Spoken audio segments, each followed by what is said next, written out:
I'm Dr. Jeff Kieliszewski, forensic psychologist. Welcome to my YouTube channel on forensic psychology.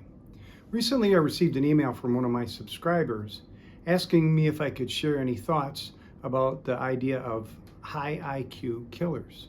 There's been a few cases in the media lately where people have been charged with murder who are highly educated and suspected to have higher IQs.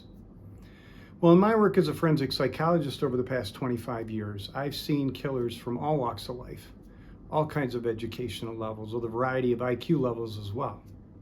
And in my television and media work, we've covered several cases where you could say that the person involved could be a high IQ killer. Here are a few examples. Recently, there's been a lot of media coverage and attention of the case of the killing of United Healthcare CEO Brian Thompson. A 26-year-old man named Luigi Mangione has been charged, although not convicted at this point, in the killing. Although the evidence that's out there is pretty damning. Well, anyway, Mangione is a very educated guy. He was valedictorian of his private high school. He has a bachelor's degree and a master's degree in computer engineering from an Ivy League school.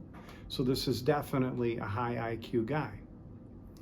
Another recent case in the media involves the murder of 4 University of Idaho students in November 2022. A person named Brian Kohlberger has been charged, again, not convicted at this point, for those murders. But again, the evidence that's out there looks pretty damning. Kohlberg has a bachelor's degree and a master's degree in criminal justice. And he was working on his PhD in criminology at Washington State University at the time of the murders. Now, probably the most famous case of a high IQ killer was serial killer Ted Bundy, who confessed to at least 30 murders in the 1970s. Bundy had a scholarship to Stanford to study Chinese, but instead he earned a bachelor's degree in psychology and was attending law school at the time that many of these murders occurred.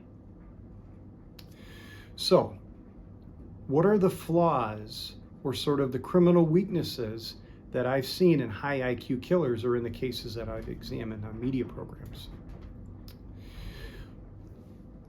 A common characteristic that you'll see with high IQ people is that they have a tendency sometimes, and well, oftentimes I'd say, to believe that they can use that powerful intellect of theirs to sort of think their way in and out of everything. I used to see this a lot earlier in my career when I did counseling with a high IQ person. So, the high IQ killer frequently believes, because of their superior intellect, he or she can plan and carry out a murder that will outsmart the police. This gives them kind of a false confidence that often leads them to making mistakes and eventually being caught.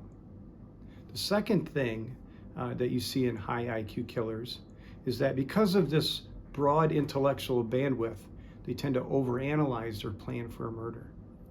And as a result, they try to cover their tracks in too many ways, or they try to cover their tracks in ways that really aren't necessary. But why is this a problem? Well, the more they try to cover their tracks and try to throw the police off, they introduce something artificial, something that didn't exist or happen into the crime scene. This exposes them, and this often provides more clues that are picked up on by law enforcement that can lead to the killer being caught.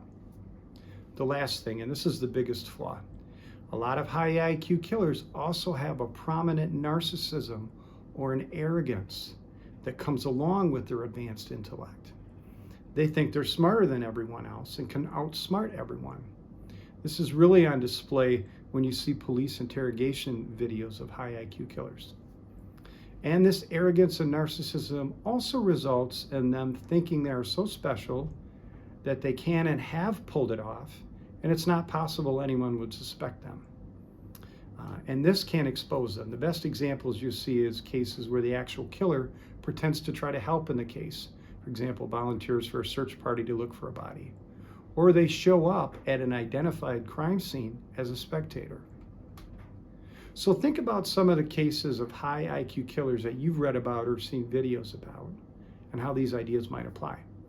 Go ahead and share your observations or opinions in the comments.